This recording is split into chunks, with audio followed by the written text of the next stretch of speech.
जय हिंद दोस्तों। तो आप सभी का स्वागत है हमारे यूट्यूब चैनल गुरुड़ पर। तो आज हम आपके लिए लेकर आए हैं एसएससी जीडी कांस्टेबल के लिए इम्पोर्टेंट जीके का प्रैक्टिस सेट नंबर 8। तो चलिए आज के क्वेश्चंस देखते हैं। आज का जो पहला क्वेश्चन है वो है कि एक वर्णांध व्यक्ति किस रंग की पहचान नहीं कर पाता है। तो इसके ऑप्शंस है लाल और पीले रंग की, हरे या पीले रंग की, या लाल और हरे रंग की, या लाल या नीले रंग की। तो जो इसका राइट आंसर हो जाएगा वो क्या हो जाएगा, लाल और हरा रंग। यानी जो वर्णांध व्यक्ति होता है तो वो किस रंग की पहचान नहीं कर सकता, रेड और ग्रीन रंग की पहचान नहीं कर पाएगा। ठीक है। अगला क्वेश्चन है कि सरदार सरोवर परियोजना किस नदी के ऊपर स्थित है। तो इसके ऑप्शंस है गंगा नदी, या नर्मदा नदी, या रावी नदी, या कृष्णा नदी। तो जो इसका राइट आंसर होगा वो हो जाएगा नर्मदा नदी। यानी जो सरदार सरोवर बांध परियोजना है वो किस नदी पर है, नर्मदा नदी के ऊपर है। अगला क्वेश्चन है राष्ट्रीय फिल्म पुरस्कार कब शुरू किए गए थे। तो इसके ऑप्शंस है 1953, या 1957, या 1961, या 1966। तो इसका जो राइट आंसर हो जाएगा वो हो जाएगा 1953। यानी जो राष्ट्रीय फिल्म पुरस्कार थे वो कब शुरू हुए थे, ये हुए थे 1953 में। अगला क्वेश्चन है अरावली पर्वत श्रेणी किस राज्य में स्थित है। तो इसके जो ऑप्शंस हो जाए ऑप्शन है सिक्किम, राजस्थान, या मध्य प्रदेश, या इनमें से कोई नहीं। तो इसका जो राइट आंसर हो जाएगा वो हो जाएगा राजस्थान के अंदर। जो अरावली पर्वत श्रेणी है भारत की सबसे प्राचीनतम पर्वत श्रेणी के अंदर आती है और ये कहाँ पर स्थित है, राजस्थान के अंदर स्थित है। अगला क्वेश्चन है कवि कालिदास किसके राजकवि थे। तो इसके ऑप्शंस है विक्रमादित्य, या हर्षवर्धन, या चाणक्य, या उपरोक्त सभी। तो इसका जो राइट आंसर हो जाएगा वो हो जाएगा विक्रमादित्य। यानी जो कवि कालिदास थे वो किसके राज दरबार में थे, विक्रमादित्य के राज दरबार में राजकवि थे। अगला क्वेश्चन है कि जायद मौसम में उगाई जाने वाली फसल कौन सी है। तो इसके ऑप्शंस है तरबूज, या सोयाबीन, या मक्का, या बाजरा। तो इसका जो राइट आंसर हो जाएगा वो क्या हो जाएगा, तरबूज। यानी जो तरबूज है वो किस मौसम में उगाई जाती है, जायद मौसम में। अगला क्वेश्चन है प्रकाश के किस सिद्धांत से छाया बनती है। तो इसके जो ऑप्शंस है वो है परावर्तन, अपवर्तन, या ऋजुरेखीय संचरण, या विवर्तन। तो इसका जो राइट आंसर हो जाएगा वो क्या हो जाएगा, ऋजुरेखीय संचरण। यानी जो प्रकाश की जो छाया है वो किस सिद्धांत से बनती है, वो बनती है ऋजुरेखीय संचरण से।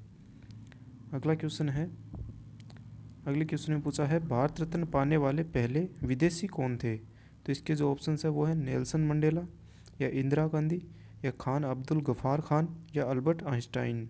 तो इसका जो राइट आंसर हो जाएगा वो क्या हो जाएगा, खान अब्दुल गफ़ार खान। यानी जो खान अब्दुल गफ़ार खान थे इनको ही भारत का जो पहला विदेशी था इन्हें ही भारत रत्न मिला था।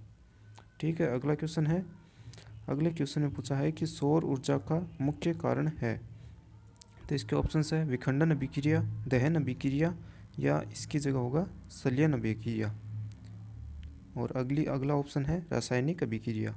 तो इसका जो राइट आंसर हो जाएगा यानी सौर ऊर्जा का जो मुख्य कारण होता है वो होती है संलयन अभिक्रिया। यानी सूर्य के अंदर जो संलयन अभिक्रिया होती है उसी के कारण हमें सौर ऊर्जा प्राप्त होती है। अगला क्वेश्चन है कि जलते पेट्रोल को पानी नहीं बुझा पाता है, इसका क्या कारण होता है। तो इसके ऑप्शंस है जलता हुआ पेट्रोल पानी को तुरंत भाप बना देता है, या अपने सापेक्ष कम घनत्व के कारण पेट्रोल पानी पर तैरता है, या यह दोनों, या इनमें से कोई नहीं।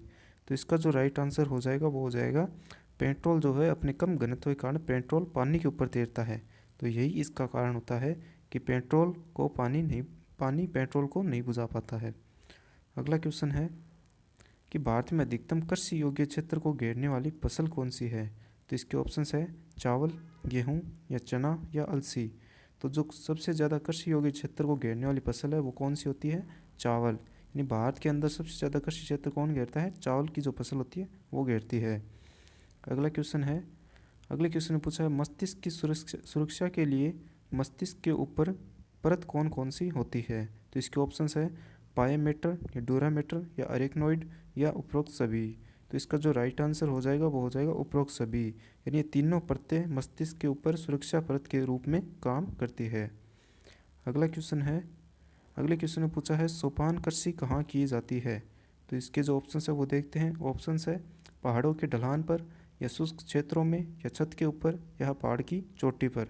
तो जो सोपान कृषि है वो कहाँ पर की जाती है, पहाड़ों के ढलान पर, यानी पहाड़ों के जो ढलान होते हैं उन पर ये सोपान कृषि इस तरह से की जाती है। तो यहाँ पर जो पहाड़ों के ढलान है यहाँ पर सोपान कृषि की जाती है। अगला क्वेश्चन है, कर्क रेखा और मकर रेखा के बीच का क्षेत्र कौन सा है? तो इसके ऑप्शंस है शीतोष्ण कटिबंधीय या शीत कटिबंधीय या उष्ण कटिबंधीय या इनमें से कोई नहीं। तो इसका जो राइट आंसर हो जाएगा वो हो जाएगा उष्ण कटिबंधीय।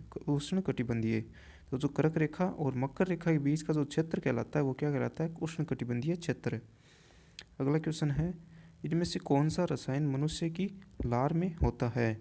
तो इसके ऑप्शंस है सल्फर, मैग्नीशियम या ओपीओरफिन या ऑक्सीजन। तो इसका जो राइट आंसर हो जाएगा वो हो जाएगा ओपीओरफिन, यानी जो मनुष्य की जो लार होती है उसमें रसायन कौन सा होता है, ओपीओरफिन नाम का।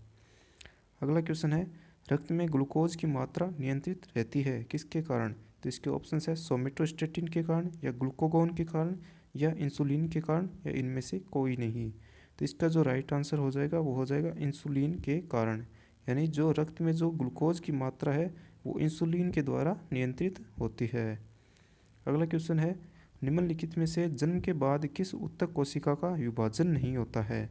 तो इसके ऑप्शंस है तंत्रिका कोशिका या जनन कोशिका या लीवर कोशिका या ऊतक है।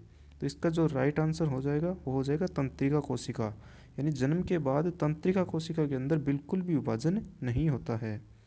अगला क्वेश्चन है, म्यांमार की सीमा भारत के कितने राज्यों से लगती है? तो इसके ऑप्शंस है 4 राज्य या 5 या 6 राज्य या 7 राज्यों से।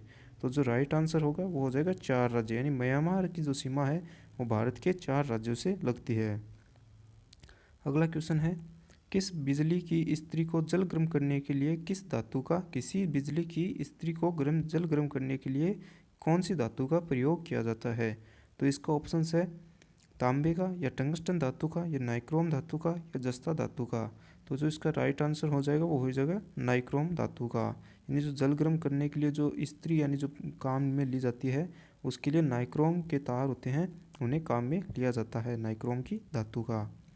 अगले क्वेश्चन में पूछा है, निम्नलिखित में से कौन सी काल्पनिक रेखा 0 डिग्री अक्षांश पर स्थित है?